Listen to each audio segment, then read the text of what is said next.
You know, as someone who's chronically online, I've become somewhat fascinated with all the goofy personalities that popped up over the years. Here in my garage, just bought this new Lamborghini here. It's fun to drive up here in the Hollywood Hills. But you know what I like a lot more than materialistic things? Knowledge. These guys are like Pokemon to me. I want to know everything. The good, the bad, and essentially adding their stats to my Pokédex. And the one that I've been looking into recently is the elusive yet very popular Robert F. Kennedy Jr. But before I fill your brain with information that's scientifically proven to raise your IQ, don't forget to like and subscribe. I know we're a long way, but if we reach 1 million subscribers, I'm going to strap myself to one of Elon's rockets and shoot it at a brick wall.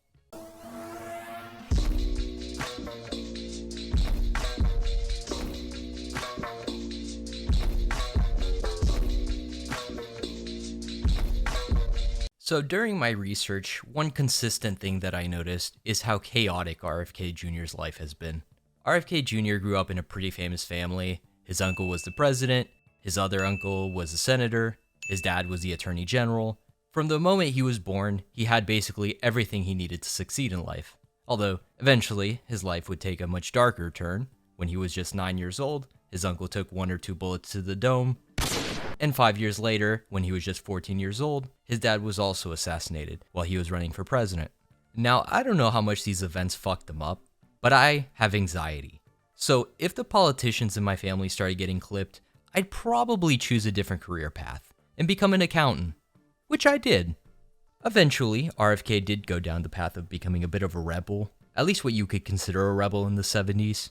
He got kicked out of 2 boarding schools, he's been arrested twice for possession, once when he was 16 for possession of some good old Mary Jane, and again when he was 29 for possession of heroin, which just isn't as cute.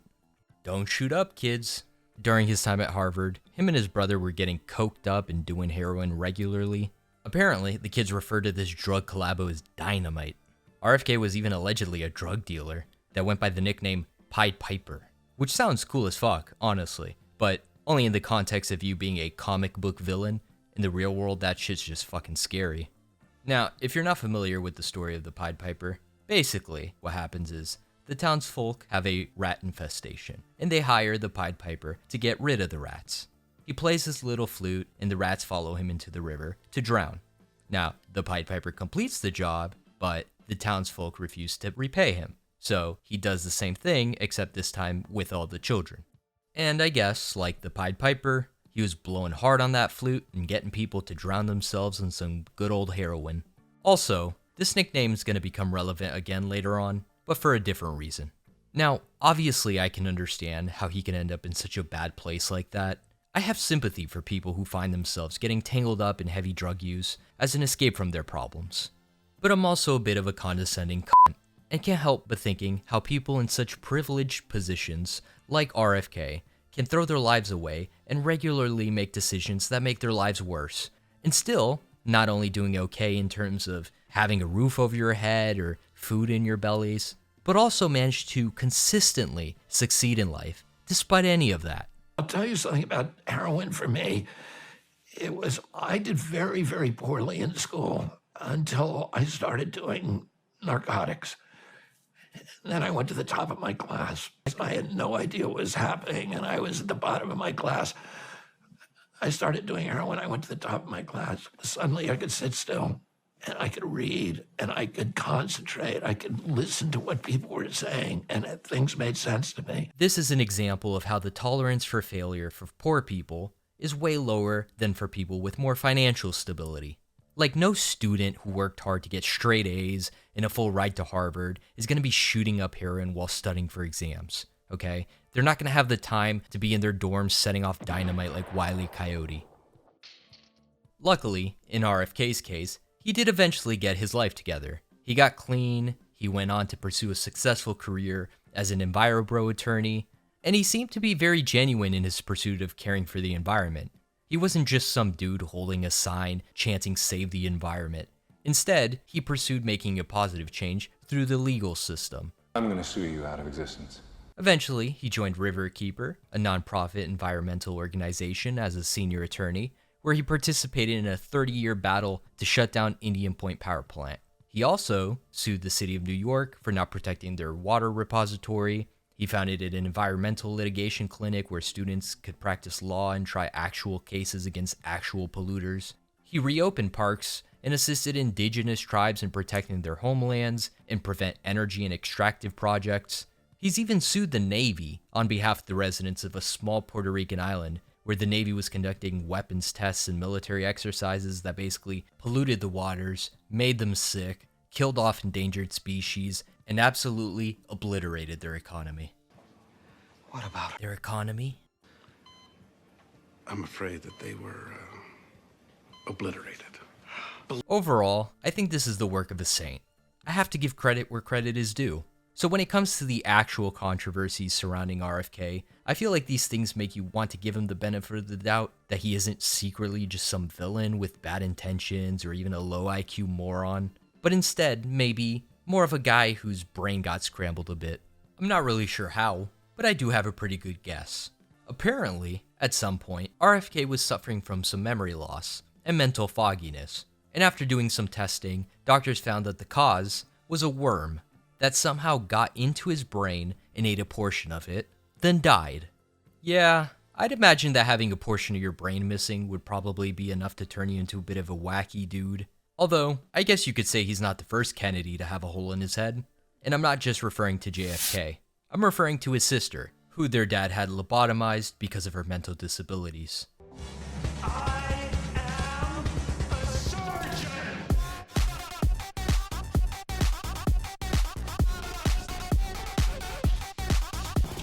For as long as I've known about RFK Jr., he's usually been depicted as a wacky guy and a bit of a meme. Found in my house. That's called a bird grasshopper. Here he is. Don't worry, I'm not hurting him now. After he started his bid for presidency in the 2024 election, people got curious and decided to look into him, naturally. But since then, some pretty crazy stories have come out about him. In fact, this particular story is extremely unhinged, so trigger warning for all you bear fans out there like me. Apparently, back in 2014, there was an incident in Central Park where a woman was walking her dog and she came across the carcass of a bear cub that was hidden in the bushes, and it was covered with a bike. According to the New York Times, who covered the story back when it first happened, officials just concluded that the bear was killed by a car. Well, eventually, someone found out who was responsible for the dead bear, and when RFK Jr. caught wind of an expose being written by the New Yorker about how he was the one responsible, he decided to self-snitch to get ahead of the story, which is usually done when somebody either wants to control the narrative or even just to avoid giving them the satisfaction of doing a gotcha. So, RFK Jr. decided to post this bizarre video to Twitter of him and Roseanne. I thought the bitch was white! God damn it! I thought the bitch was white! Yes, that Roseanne.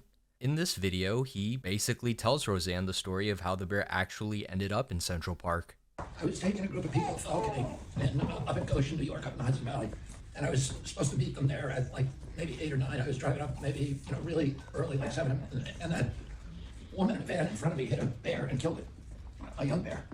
So I pulled over and I picked up the bear and put him in the back of my van because I was going to skin the bear, and it was very good condition, and I was going to put the meat in my refrigerator. And you can do that in New York State. You can get a bear tag for a roadkill bear. So first he starts off by claiming that he didn't kill the bear. Someone else did. That's smart.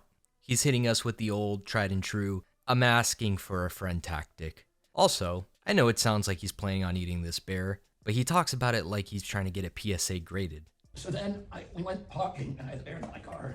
And then we had a really good day, and we went late. We were catching a lot of game, and the people really loved it, so we stayed late. And instead of going back to my home in Westchester, I had to go right to the city because there was a dinner at Peter Luger's Steakhouse. And at the end of the dinner, it went late, and I realized I couldn't go home. I had to go to the airport. And the bear was in my car, and I didn't want to leave the bear in the car because that would have been bad. Yeah? No shit? The part of this that's just not clicking for me is why he would pick up the bear with the intention to take it home if he then actively chose not to go home. Like, if you were planning on going falconing, whatever the fuck that means, then had to go to dinner, then to the airport, When the fuck exactly were you planning on chopping up a bear carcass and stuffing it in your fridge like Hannibal Lecter? So then I thought, at that time, this was a little bit of the redneck in me. There'd been a series of bicycle accidents in New York. They had just put in the bike lanes, and a couple of people had gotten killed, and it was every day, and people had gotten badly injured. Every day it was in the press. And so I thought, I wasn't drinking, of course, but people were drinking with me who thought this was a good idea. And I said, I had an old bike in my car that somebody asked me to get rid of. I said, let's go put the bear in Central Park and we'll make it look like he got hit by a bike. It'll be funny for people. I wasn't trashed when I did this. No, I was completely sober when I decided to stage the murder of a baby bear. And they were drunk, but not me. No, I would never. So everybody thought, that's a great idea. So we went and did that, and we thought it would be amusing for whoever found it or something. The next day, it was like, it was on every television station. It was the front page of every paper, and I turned on the TV, and there was like a mile of yellow tape, and there were 20 cop cars. There were helicopters flying over it. And I was like, oh my God, what did I do? Well, isn't that the $1 million question, you crazy fuck? What did you do? Now, I'll be honest, after hearing this story, I have to say, I don't believe his ass. Specifically the part where he says that another driver hit the bear. To me, it just doesn't make sense why he would voluntarily put this dead bear in his car that someone else hit if he wasn't planning on taking it home anytime soon. But what really makes him sound guilty is the fact that him and his friends felt the need to stage the death to blame it on a cyclist, instead of just dumping the body literally anywhere else. I'm not going to be buried in a grave. When I'm dead, just throw me in the trash. But this isn't the only bizarre RFK story involving an animal. Back in 2012, his daughter Kick Kennedy detailed in a story with Town & Country magazine that her dad cut the head off a whale with a chainsaw. Man, snitching must run in the family. According to his daughter, they had found out there was a beached whale somewhere, so he grabbed the chainsaw, drove them there, and cut the head off the whale. He then strapped the head onto the top of his minivan to take home. In the article, his daughter says, every time we accelerated on the highway, whale juice would pour out into the windows of the car, and it was the rankiest thing on the planet. Kick recalls, we all had plastic bags over our heads, with mouth holes cut out, and people on the highway were giving us the finger. But that was just normal day-to-day stuff for us. Well, when this story resurfaced, an investigation was opened to look into whether or not he had broken the law, or whether or not he even did this. And while the case was eventually closed due to there being no evidence, this did happen a while ago, which can make it harder to investigate. But RFK doesn't really deny it either. In fact, his excuse is that this story only came out because he endorsed Trump after ending his own presidential campaign. Which is funny, because, well, we only know about this story because you didn't teach your daughter one of God's most important commandments. Snitches get stitches. Now, as unhinged as these stories are, the more concerning one to come out was an allegation by a former nanny who claimed he essayed her. So, yet again, I'll be issuing a trigger warning. RFK's nanny claimed in a Vanity Fair article that he would regularly make sexual advances towards her, even at times groping her, which is a big no-no. But also exactly what I'd expect from boomers like him who, for whatever reason, thought this shit was okay to do back then. Or maybe he just thought he would get away with it. Regardless, you might be asking what his response was or if he did that shit. Well, let's get his side of the story. All right. Last question for you, sir, because I know that you're running on a short time. Vanity Fair came out with a major profile today. I want to give you a chance to respond to this. There's a photo circulating, I believe, of you posing with what looks like a dog, and also a barbecue dog. I'm not going to show the picture as a dog lover. I know you have pets yourself, and also a sexual assault allegation from one of your former nannies. So I want to give you a chance to respond to that. Yeah. Sorry. The article is a lot of garbage. The picture that they said is of me eating a dog. It's actually me eating a goat in Patagonia on a whitewater trip many years ago on the Fuleifu River. They say there's an expert. They have an expert that has identified that as a dog carcass. Yeah, it's just not true. So, and in terms of the other allegations, I've said this from the beginning. I am not a church boy. I am not running like that. I had a very, very rambunctious youth. I said in my announcement speech that I have so many skeletons in my closet that if they could all vote, I could run for king of the world. Mm-hmm. So, this Vanity Fair is recycling 30-year-old stories, and I'm not, going to comment on the details of any of them, but I am who I am. You're talking there about the nanny situation. I mean, I do have to ask her. I mean, are you denying it or not? I'm not going to comment on it. All right. Well, fuck me. First off, let's just ignore the dog thing, because there is no verifiable evidence that it was a dog, And also because the idea of eating dogs kind of takes a back seat when you're asked point blank if you sexually assaulted somebody and your response is, I'm not going to comment on it. And if that wasn't bad enough, after the story came out, he decided to text the nanny and apologize. Which is a good thing to apologize, you know, especially when you did something so vile. If only he properly conveyed that in his text, because what he sent instead was so vague, it sounded like he was apologizing for telling her the dress does make her look fat. Do you think this makes me look fat?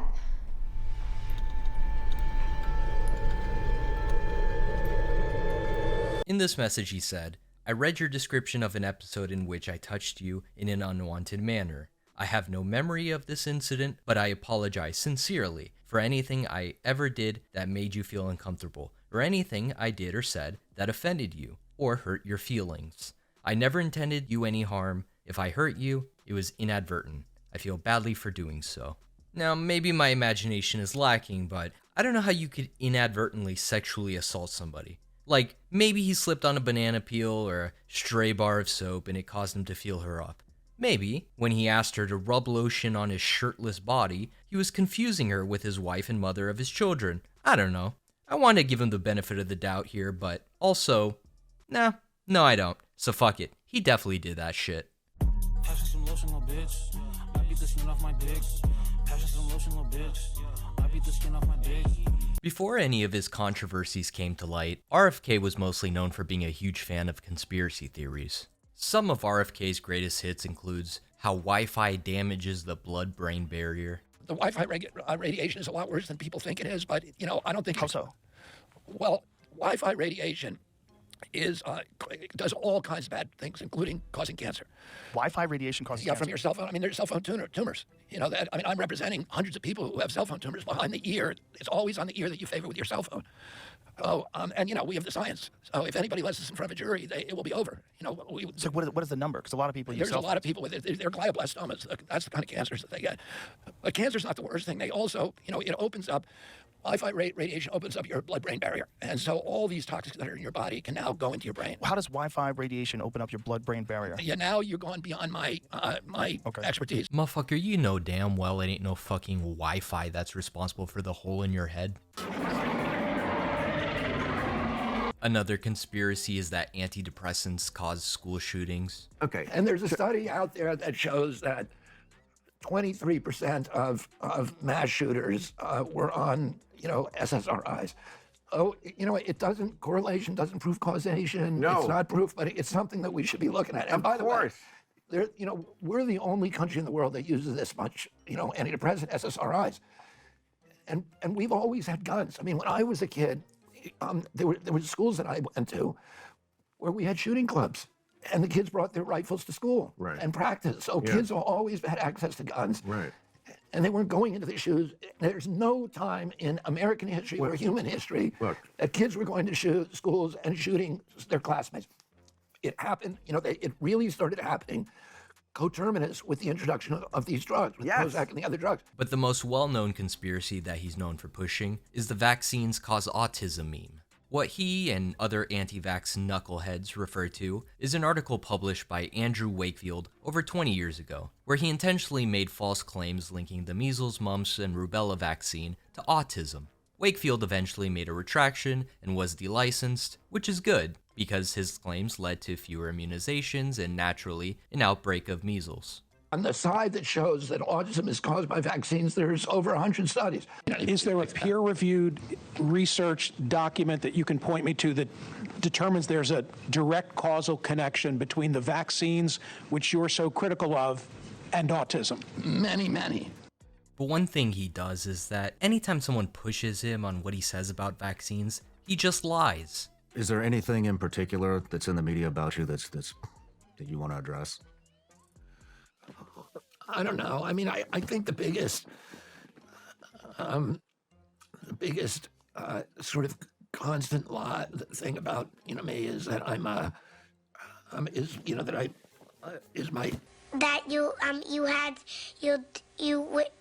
you do my beliefs about vaccines.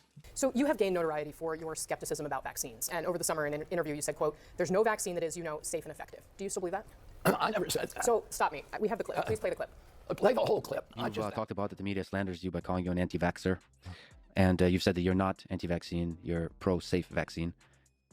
Difficult question. Can you name any vaccines that you think are good? I think some of the live virus vaccines are probably averting more problems than they're causing. There's no vaccine that is, safe and effective. So you did say it. Do you still believe it? Well, here's what I would say. First of all, I'm not anti-vaccine. How is that statement not anti-vaccine? Well, I can say right now there's no medicine for cancer that's safe and effective. It doesn't mean I'm out against all medicines. I've been fighting 40 years to get mercury out of fish. Nobody calls me anti-fish. One moment he'll say he's not anti-vax, and then the next he'll openly tell you not to get vaccinated. What you have stated and tried to associate me with through guilt by association is simply inaccurate. Virtually every statement that you just made about me is inaccurate. I have never advised Black Americans not to receive vaccines. I knew that a lot of mothers believed the MMR vaccine was causing autism, and they believed that by studying the MMR vaccine alone, isolating it from the other vaccines and studying it alone, they could exonerate that vaccine, and then they could use that to exonerate all the vaccines. So they did a study where they just isolated the MMR vaccine, and they looked at children in Georgia, which is where CDC's headquarters was, and they had 5 scientists on it who were their top scientists. And what they found was, when the data came back, Black boys who got the MMR vaccine on time, which means under 36 months of age, under 3 years, had 336% higher chance of getting autism diagnosis than children who did not get it on time. Why do Black boys, why are they susceptible? As it turns out, Blacks have a much more robust immune system than whites. We now know this because there's a guy called Andrew Pollard who's on their side, and he works for the Mayo Clinic, and he's done these studies, and what he's found out is that Blacks only need half of the antigen that whites do. That means if you double what they need, you're going to push their immune system over the cliff, and you're going to get an autoimmune reaction because it's going to hype it, it's going to supercharge it, and the body of those Black boys is going to begin to attack their own body, thinking that it is a foreign invader. At one point you say I'm anti-vax, and that's a bad thing. The other moment you point out that all my children are vax. I'm fully compliant with the vaccine schedule myself, except for COVID. I took flu vaccines for 20 years straight. I have never been anti-vax. I have never told the public avoid vaccination. Our job is to resist and to talk about it to everybody. If you're walking down the street, and I do this now myself, which is, I don't want to do, I'm not a busybody. I see somebody on a hiking trail with carrying a little baby, and I say to him, better not get him vaccinated. And he heard that from me. If he hears it from 10 other people, maybe he won't do it. Maybe he will save that child. It's ironic that for someone who's such a big environmentalist, when it comes to healthcare, he completely throws all trust in science out the window. But what exactly leads a man to believe that a dewormer like ivermectin would cure COVID? Or that thimerosal, a preservative in vaccines, is what's responsible for the increase in autism diagnoses, in that the government knew about it and let the pharmaceutical companies use it anyways? It's easy to assume that he's just a dummy and that, like all conspiracy theorists, he just wants to feel like he's special, because he knows all the secrets that nobody else knows, and that he's everyone's savior spreading all the forbidden truths that the bad guys don't want you to know. And honestly, when I first learned about all his EnviroBro work, I was willing to give him the benefit of the doubt that the brainworm had Diglett digged away too much of his brain, because he sounded like such a decent guy. But between allegations of grabbing ass and trying to capitalize on the anti-vax movement, the more I learned about RFK, the less I felt that way. In 2015, RFK joined Children's Health Defense, formerly known as World Mercury Project, a nonprofit advocacy group that's become a huge source of misinformation about vaccines and pushes for anti-vax regulations and legislation. These people are so big-brained that they argue vaccines and Wi-Fi cause things like autism, ADHD, and food allergies. None of these claims have ever been proven, and they've been debunked many times, but hey, maybe we're all just too fucking stupid to see what they're seeing. Maybe all the scientists and organizations and governments and world leaders are all lying to us. Maybe the Earth is actually resting on the back of a giant drooling turtle. Well, it seems like they've at least become pretty successful in convincing more and more people to buy into their wacky ideas. In fact, back in 2014, Children's Health Defense was only bringing in an annual revenue of $13,000. But when RFK Jr. became chairman in 2015, the revenue skyrocketed to $470,000. According to an investigation by AP News, while many nonprofits and businesses have struggled during the pandemic, Kennedy's anti-vaccine group has thrived. An investigation by the Associated Press finds that Children's Health Defense has raked in funding and followers as Kennedy used his star power as a member of one of America's most famous families to open doors, raise money, and lend his group credibility. Filings with charity regulators show revenue more than doubled in 2020 to $6.8 million. According to data from SimilarWeb, a digital intelligence company that analyzes web traffic and search, Children's Health Defense has become one of the most popular alternative and natural medicine sites in the world, reaching a peak of nearly 4.7 million visits per month. That's up from less than 150,000 monthly visits before the pandemic. It's interesting what bringing on somebody famous can do for the success of your nonprofit, especially when the individual's compensation is tied to that nonprofit's revenue. According to Politico, RFK's salary increased from $131,000 in 2017 to $500,000 in 2021 and 2022, during the height of the COVID pandemic. Sounds like it's a very profitable business, leveraging your reputation and your family name to start selling lies. Lies that will potentially lead to many people dying, which, as the kids say, is so not based. So many people have already lost trust in our healthcare system in the US, and in science in general, and it became very apparent during the COVID pandemic how easy it was to convince people of all sorts of crazy things. COVID's not real, the vaccine contains microchips, vaccines are even more dangerous than the virus itself, all sorts of fun stuff. The problem that I'm seeing with these conspiracy theorist influencers now that I didn't before is that they're no longer this harmless, goofy character that we love to laugh at. Does God know you're gay? During a worldwide pandemic where so many people are dying, RFK was going out there and capitalizing on people's ignorance. He was able to convince people that he had the answers that they needed at a time where everyone was afraid. He did this by just yapping about a bunch of different shit, and some of that shit resonated with people. It's like casting a big net, trying to catch as many suckers as possible. COVID-19, there's an argument that it is ethnically targeted. COVID-19 attacks certain races disproportionately. COVID-19 is targeted to attack Caucasians and black people. The people who are most immune are Ashkenazi Jews and Chinese. You know which audience that one was for. Speaking of vaccines and outbreaks, let me take you a couple years back to the days before we memed about social distancing and mask wearing. Back in 2019, there was an outbreak of the measles virus that blew the country of Samoa's ass out. Now, you may be asking, how did the measles virus show up there in the first place? Well, it was first brought over in 1983 by some dickhead from New Zealand. And this single dickhead was enough to get about 1,000 people killed. Eventually, vaccines took care of the measles, yet in 2019, another outbreak occurred. Luckily, this time it was way less deaths and way less cases, but that's because they still had the vaccine. The issue was that a lot of people had lost trust in the vaccine. What happened was, the year prior, 2 one-year-olds died getting the vaccine. It wasn't the actual vaccine that killed them, but the dummy nurses administering the vaccine had mixed the vaccine powder with fucking muscle relaxer instead of sterile water.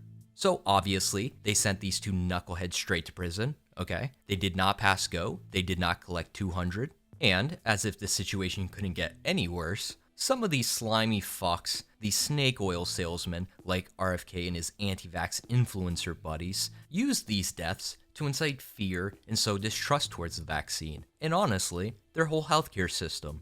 Immunization rates ended up dropping from around 70% to around 30% that year. Then, in June 2019, RFK visited Samoa and met with those buddies of his, Taylor Winterstein, who compared the post-2019 vaccine mandate to Nazi Germany, and Edwin Tamanis, who would push vitamin A as a substitute to the vaccine. While he was there, he did some speaking events and was able to use his influence to give more credibility to Samoa's anti-vax movement. RFK even talks about meeting with the Prime Minister, as well as health officials, to peddle his anti-vax nonsense. The Prime Minister was a joy to be with. He spent a lot of time with us. We met many health officials, Mr. Kennedy said. Mr. Kennedy said that he and Tua Lipa only talked a limited amount about vaccines, but mostly discussed whether Mr. Kennedy's charity, the Children's Health Defense, could help improve Samoa's health system. Remember RFK's little charity he's a part of, where he gets paid fat stacks? Well, here's him trying to rope all of Samoa into working with them, which I'm sure had very little to do with his concern for their health and more to do with him making a profit. The scary part is realizing that we here in the US are just as susceptible to a measles outbreak as Samoa is. We've also had measles outbreaks in the US going as far back as 1916. And before I could even finish editing this video, There was another outbreak that began in Texas that is currently still ongoing. This is most likely due to all the vaccine misinfo going around, especially after the COVID pandemic. So let me break it down in as simple terms as possible. All right, everybody, start to shut up. Let's go ahead and wrap up your current sentences and get yourselves to a quiet place. There are all kinds of illnesses that work differently from one another, like how COVID mutates, which makes it harder to develop herd immunity. But in the case of measles, we rely on herd immunity to stop the spread. To successfully spread, measles relies on people who have either not gotten vaccinated or have not caught the virus. Their immune system is like a girl who just turned 18, and the virus is like Drake in her DMs. Embarrassing! But with vaccines, they introduce enough of the virus into your system to develop an immunity to the virus, but not enough to hurt or kill you. So when you don't get vaccinated, it doesn't just affect you, it spreads from you to others like you. The goal with herd immunity is to have the vast majority of the population vaccinated, which, in the case of measles, is about 95% of the population. This makes it basically impossible for the virus to spread and reach even those who didn't get vaccinated, and those who could die from it because they're old and weak. I was born with glass bones and paper skin. Every morning I break my legs, and every afternoon I break my arms. While it is necessary for mostly everyone to get vaccinated for it to work, doubts about safety of vaccines have already led many people to not want to get vaccinated. And when you try to enforce vaccine mandates on these people, they just end up thinking that there's some secret plot behind it, like the government wanting to put microchips in their bodies to get them addicted to trans porn. I'm a creep. I'm a weirdo. What the hell am I doing here? I don't belong here. All this fear comes from a lack of understanding, and like the simple monkeys that we are, we fear what we don't understand.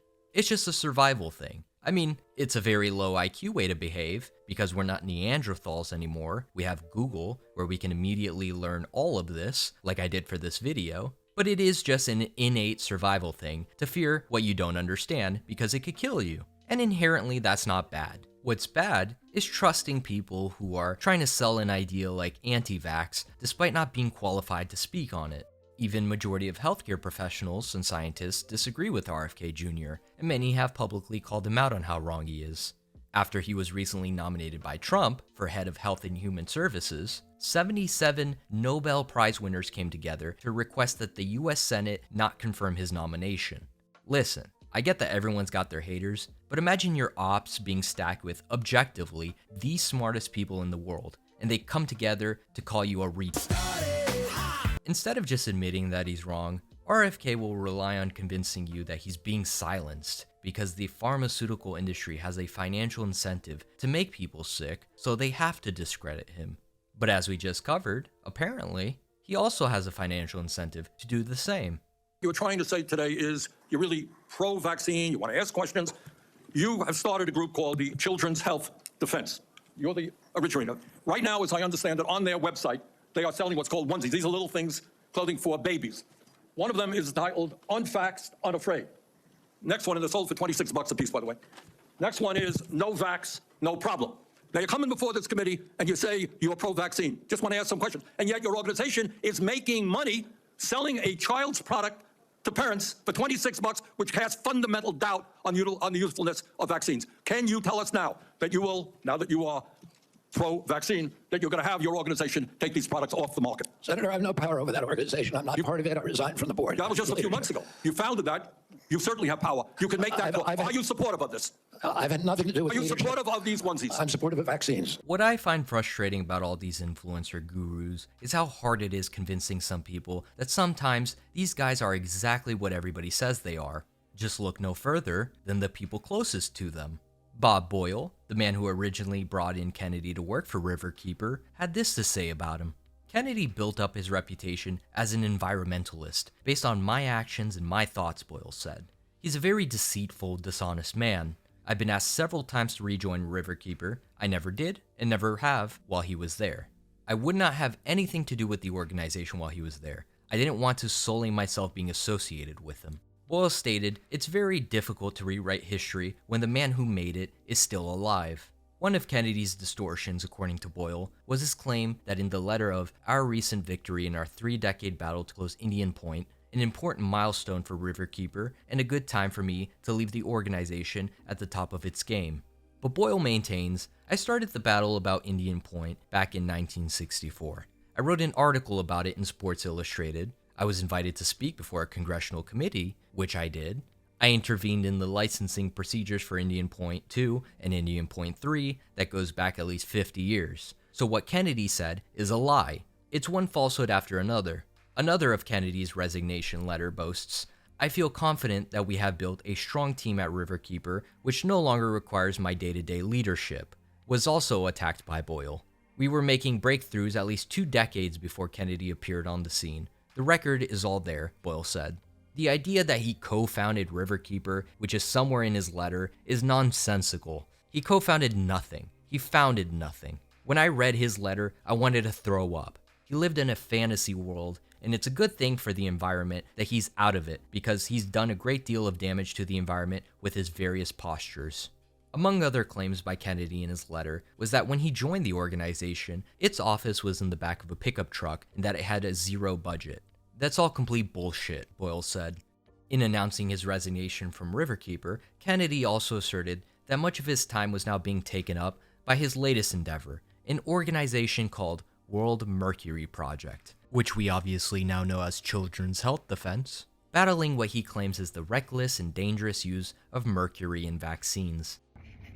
I've known Bobby my whole life. We grew up together. It's no surprise that he keeps birds of prey as pets, because Bobby himself is a predator. RFK's own family have spoken out about him. As his cousin puts it, never have been less surprised in my life. Been saying it for over a year, RFK Jr. is for sale. And he's right. You'll never really know what RFK Jr. believes because his opinions keep flipping depending on who he's trying to appeal to, like he did with the abortion stance once he dropped out of the presidential election and endorsed Trump. But so to leave, so in other words, keeping it as is with Roe versus Wade having been overturned and leaving it up to the states to determine if and when a woman can have an abortion? No, I wouldn't leave it to the states. You wouldn't, right? No, I would. You would say completely. It's up to the woman. My belief is we should leave it to the woman. We shouldn't have government involved. Even if it's full term. Even if it's full term. Okay. Everybody, as you know, abortion has become a notoriously divisive issue in America, and many of my critics have painted me as some kind of extremist, but actually, I support the emerging consensus in this country.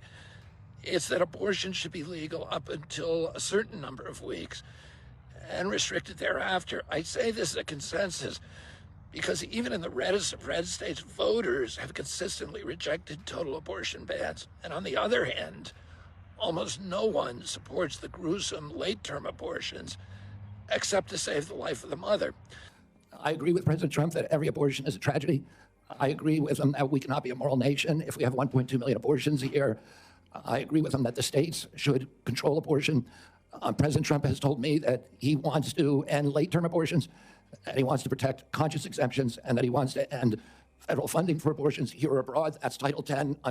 I serve at the pleasure of the president. I'm going to implement his policies. Thank you. As of a couple days ago, during his confirmation hearing, he was very pro-life. But within the past year, he's made it very clear that he's very pro-choice. He even has a whole write-up that's still up on his campaign site detailing his opinions on this. But why should we care about the wacky things RFK Jr. puts out anyways? As long as we know he's a con man or a dummy, we should be fine, right? Well, considering Trump just nominated him for head of Health and Human Services, maybe we should be concerned. A couple months back, Trump even had an interview with NBC where he said that RFK Jr. is going to be looking into the relationship between vaccines and autism. RFK Jr., he has obviously talked about his skepticism of vaccines. He's expressed opposition to childhood vaccines. Do you want to see childhood vaccines eliminated? If they're dangerous for the children. Look. So possibly? When you look at some of the problems, when you look at what's going on with disease and sickness in our country, something's wrong. Are you talking about autism? Well, if you take a look at autism, you go back 25 years, autism was almost non-existent. It was, 1 out of 100,000. And now it's close to 1 out of 100. Well, I mean, what's happening? Sir, going back 25 years, studies show that there is no link between vaccines and autism. And yet it sounds like you are open to the possibility of him looking I'm at open to getting anything. rid of them. I think somebody has to find out. If you go back 25 years ago, you had very little autism. Now you have it. I mean, well, they say because they're better at identifying it. 1 in 100,000, and now it's 1 in 100. That's a pretty bad number. Childhood vaccines. I mean, something is going on. I don't know if it's vaccines. Maybe it's chlorine in the water, right? Now, RFK is even petitioning the government to revoke the approval of the polio vaccines and distribution of other vaccines, including the vaccine for hepatitis B, a virus that can pass from a pregnant mother to a baby during birth, by the ways. He's even gunning for the emergency use authorization of the COVID vaccine. So yeah, there's plenty to be concerned about. We had such a shitty response to the COVID pandemic, which arguably delayed how long it took for things to go back to normal, and more importantly, led to a lot more people dying. Imagine if we go through something like that again, but this time with people in charge who would be opposed to a vaccine and a cure. Fuck the pandemic. Imagine society returning to ye olden times, where people were dropping dead left and right from easily curable or preventable diseases, like measles. This is why I think the moniker of Pied Piper is such a perfect fit for RFK Jr. He's a very successful and charismatic guy. He comes from a respected family with a great reputation. He advocates for good things like protecting the environment and prioritizing your health. He's got a great set of cum gutters for someone in their 70s. He pulls you in with this persona and influence, and as the story of the Pied Piper goes, the only place he's leading you is to an early grave.